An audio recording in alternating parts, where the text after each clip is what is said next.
महेश चौहान जी, महाराष्ट्र विकास अघाड़ी में आप भी हिस्सा हैं। बेशक आप भगवा नहीं पहने हुए हैं आनंद दुबे की तरह, लेकिन मैं जानता हूं कि आप क्या कहने वाले हैं। बहरहाल, कितना बड़ा दुर्भाग्य है नाना पटोले का ये बयान पहली बार नहीं आया है। इससे पहले भी वो ये कह चुके हैं कि अगर हमारी सरकार बनी तो हम राम मंदिर का शुद्धिकरण कराएंगे। राम का राजनीतिकरण ना किया जाए, ये आनंद दुबे जी ने हाथ जोड़ करके विनती की है। लेकिन यही नाना पटोले कह चुके हैं कि राम का नाम और राहुल गांधी का नाम, दोनों का नाम आर से शुरू होता है। राम का राजनीतिकरण कौन करता है सर? नमस्ते अनुराग जी। देखिए, बिल्कुल भगवा रंग पवित्र है, इसमें कोई दो राय है ही नहीं। अभी नाना पटोले जी का जो स्टेटमेंट है, मैं ये इस रूप में देखता हूं जैसे कि उन्होंने कहा है कि भगवा रंग पहनकर गलत नीतियों का समर्थन नहीं करना चाहिए। इसमें गलत कुछ है ऐसे मुझे लगता नहीं है। तो जैसा है वैसा मैं उसकी तरफ देखता हूं। इसमें राजनीतिकरण ना मुझे करना है ना और कोई करे।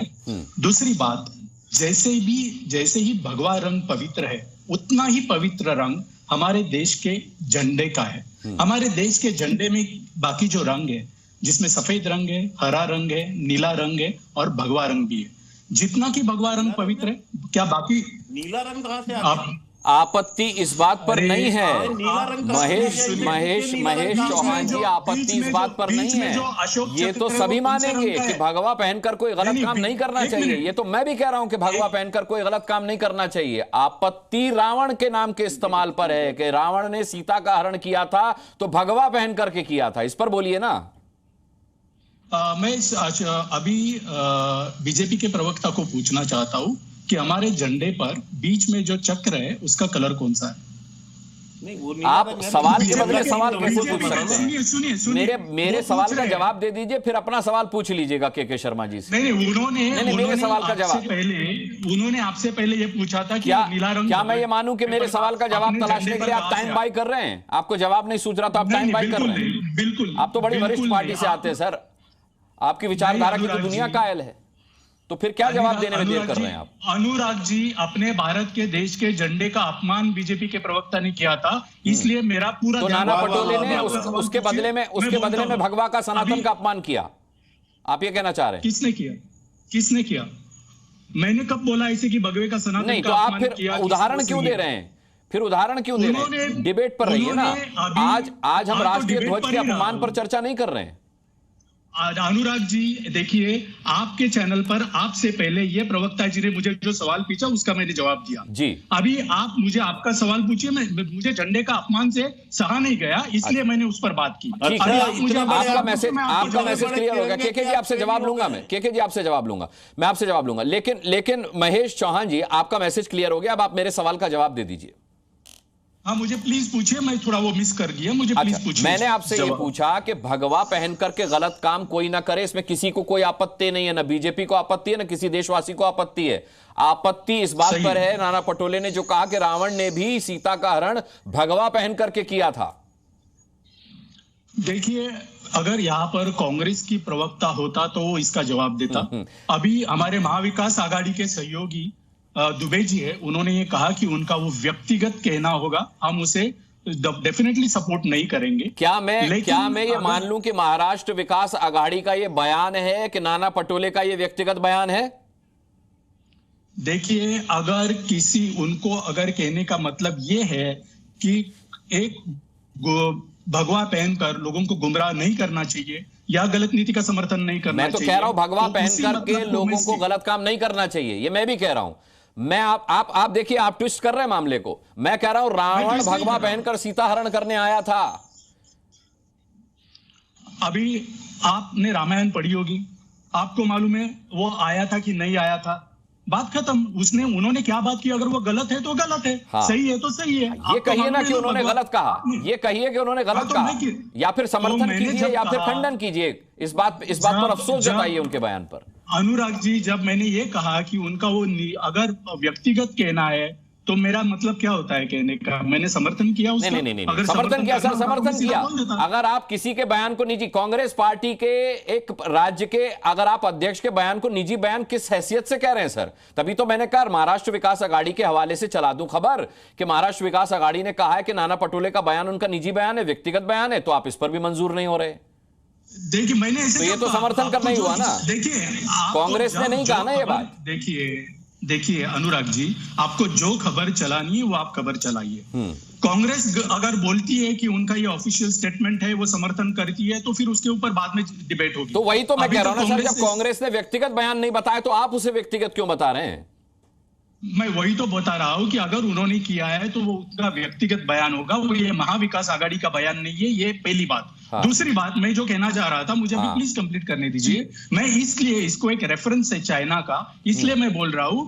उन्होंने भी, नाना पटोले जी ने भी जो बोला है कि मोदी जी योगी जी चाइना के ऊपर क्यों नहीं बोलते, तो मैं यही कहना चाह रहा था कि हमारे देश का जो झंडा है, वो झंडा अगर सभी रंग से मिलकर के बना हुआ है तो वो सभी रंग उतने ही पवित्र है जितना कि भगवा है।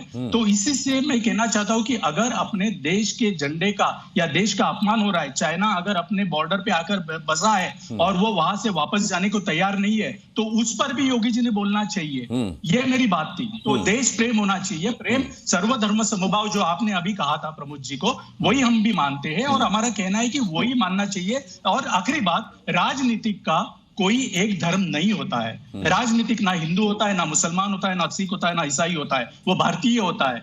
तो भारतीय झंडे में जितने रंग है वो सभी रंग पवित्र है और सभी का सम्मान और सम्मान उतना ही किया जाना चाहिए जितना कि भगवे का होता है। ठीक है संगीत रागी जी, अब आपके पास मैं रुख करूंगा। सवाल यह है कि नाना पटोले के जिस बयान को पॉइंट आउट कर रहे हैं महेश जी, वो बयान अधूरा है। नाना पटोले ने यह कहा कि चीन पर योगी क्यों कुछ नहीं बोलते, चीन पर उन्हें बोलना चाहिए, लेकिन इसके बाद उन्होंने यह कहा कि पीओके पर वो बयान देते हैं कि पीओके को भारत का हिस्सा बना लेंगे। उन्हें दर्द इस बात का था कि योगी जी पीओके पर बयान देते हैं लेकिन चीन पर नहीं बोलते। और गलती वो ये कर बैठे, ब्लंडर वो ये कर बैठे कि अपनी ही पार्टी जो राम के अस्तित्व पर सवाल उठा चुकी है, जो हलफनामे में यह कह चुकी है कि राम रावण का युद्ध ही नहीं हुआ था, हलफनामे में यह कह चुकी है कि सीता का हरण ही नहीं हुआ था, उस पार्टी के महाराष्ट्र के अध्यक्ष नाना पटोले गलती ये करते हैं कि ये कह देते हैं कि रावण भगवा पहनकर आया था सीता हरण करने के लिए। अगले 2 चरण के चुनाव में अब क्या असर पड़ेगा सर इस पर, इस बात का? देखिए, मैं तो ये मानता हूं कि जो भी हिंदू थोड़ा सा भी संवेदनशील होगा वो अच्छी तरीके से ये जानता है कि कांग्रेस पार्टी एक मुस्लिम पार्टी है, वो मुसलमानों के लिए काम करती है। ये राहुल गांधी भी कह चुके हैं और राहुल गांधी ने मुस्लिम इंटेलेक्चुअल्स के बीच में 2019 के लोकसभा चुनाव से पहले कहा था। प्रधानमंत्री ने जी ने एक उनका वीडियो भी जारी किया है जिसमें कहा था कि हाँ, मुसलमानों को हम आरक्षण देंगे। वक्फ बोर्ड का कानून, एनमी प्रॉपर्टी वक्फ का अल्लाह की संपत्ति हो जाती है, इससे बड़ा घोटाला क्या हो सकता है। छोड़ दीजिए थोड़ी देर के लिए बातों के लिए। मुझे लगता है हिंदू समाज एकजुट होकर के दंडित करेगा। रामद्रोह का मतलब राष्ट्रद्रोह भी है। राम और राष्ट्र में भारत का हिंदू समाज अंतर नहीं करता है। दूसरी बात आपने कहा कि देखिए लेकिन राष्ट्रद्रोह तो तिरंगे का अपमान भी है ना संगीत रागी जी, जैसा कि महेश चौहान जी ने। देखिए मैं आपसे बिल्कुल सहमत हूं, उन्होंने बिल्कुल सही कहा, मैं उनका समर्थन करता हूं। भारत के तिरंगे का भी अपमान नहीं होना चाहिए। दूसरी बात मैं कहना चाहता हूं, नहीं लेकिन भारतीय जनता पार्टी पर सवाल उठाया उन्होंने तिरंगे के अपमान को लेकर, उस पर कहिए ना। नहीं, भारतीय जनता पार्टी ने तिरंगे का कभी ना अपमान किया है, ना राष्ट्रीय स्वयंसेवक संघ ने अपमान किया। राष्ट्रीय स्वयंसेवक संघ का आग्रह सिर्फ इतना था कि भारत की सभ्यता और संस्कृति का प्रतीक है भगवा ध्वज, हमारे सन्यासियों का प्रतीक है, त्याग का है, बलिदान का है, सूर्य की किरणों की पवित्रता का प्रतिरूप है भगवा ध्वज। इसलिए भारत का राष्ट्रीय ध्वज जो होना चाहिए था वो भगवा होना चाहिए था। डॉक्टर अंबेडकर भी चाहते थे, उन्होंने कहा था कि देखो लेकिन नेहरू नहीं मानेगा और फाइनली वही नहीं हुआ। हम थोड़ा इतिहास के विमर्श में न जाकर के मुद्दे पर लौट आते हैं। जब भारतीय जनता पार्टी का कर्नाटक का एक व्यक्ति कहता है कि संविधान में संशोधन कर देंगे, तो वो भारतीय जनता पार्टी का एक घोषित वाक्य हो जाता है और राहुल गांधी चारों ओर छाती पीटते हुए चलते हैं कि देखिए भारत के संविधान में बदलाव करें, जैसे मानो कि भारतीय संविधान में पहले कभी बदलाव ही नहीं किया गया था।